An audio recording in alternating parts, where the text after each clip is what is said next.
Ah, Attack on Titan. How I've enjoyed you these past 9 years.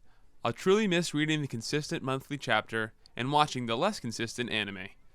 In my mind, Attack on Titan is one of the best fictional works of all time.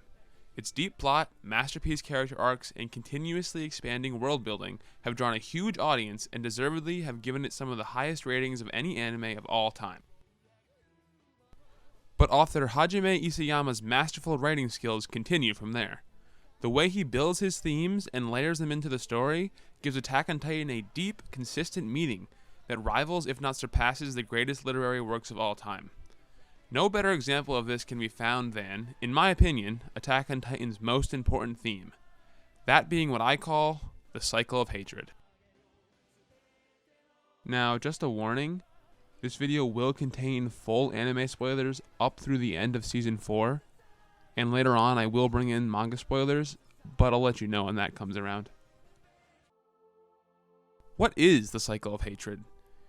It is the way in which this fictional world has doomed itself into the dark place we know and love. Not only this, but it is a key piece of Attack on Titan's structure. Let me give some examples to explain. In terms of structure, Attack on Titan's power system is based on a cycle. Every 13 years, a person holding the Titan power, a Titan shifter, succumbs to the curse of Ymir and passes on their shifting powers. This new Titan shifter lives their lives with the power for the next 13 years, and then the cycle starts anew.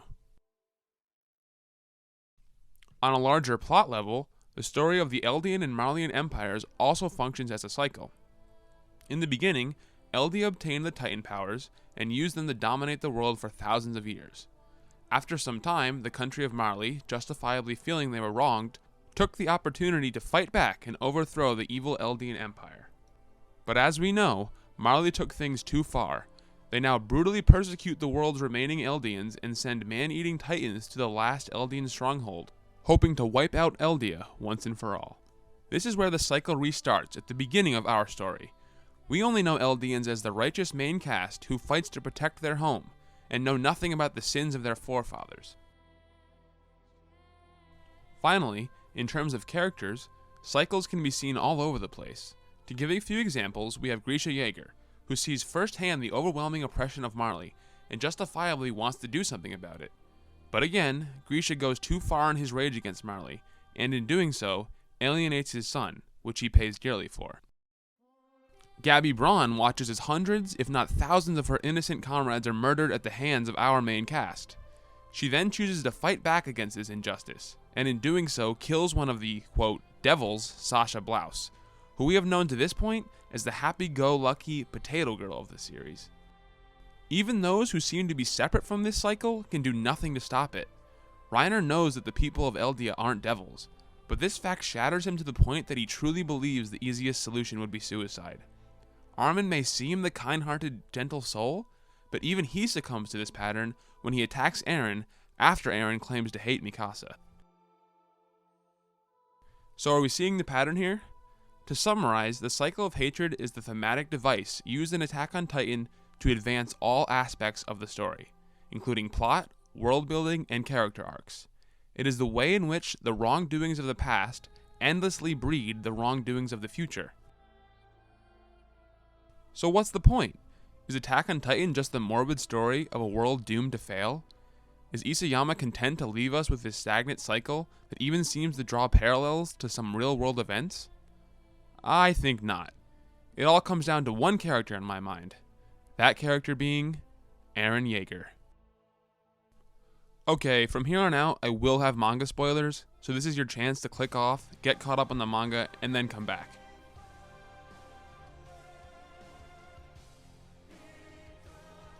Okay, let's get into it. On one hand, no character embodies the cycle of hatred more than Eren.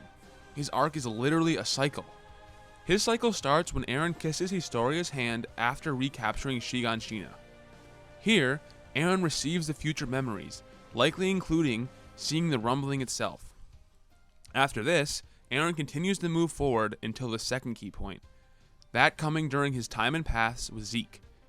Here he manipulates the past Attack Titan users to shape history in a way that allows the rumbling to happen.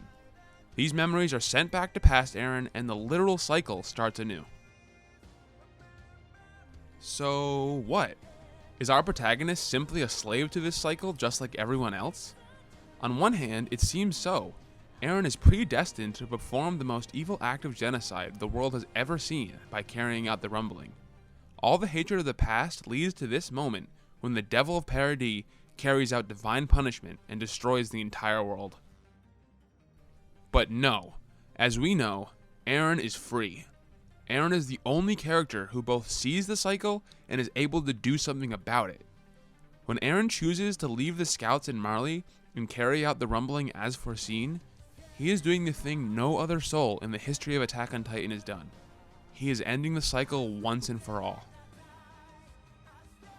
Eren, with the added perspective of having seen the future and what the rumbling will bring, is able to carry the burden of the entire world's hatred and finally break the cycle. He becomes cold and alienates his closest friends, all in an effort to save them from this cycle. He carries out the rumbling and resets the world, leaving only a few people left to rebuild. He puts his trust in Historia, the only other person who knows about Eren's true plan, to learn from the mistakes of the past and rebuild the world free of this senseless cycle. Why trust Historia over his closest friends, Mikasa and Armin? Well, on one hand, Historia is the queen of Paradis, the only nation that did not get wiped out by the rumbling.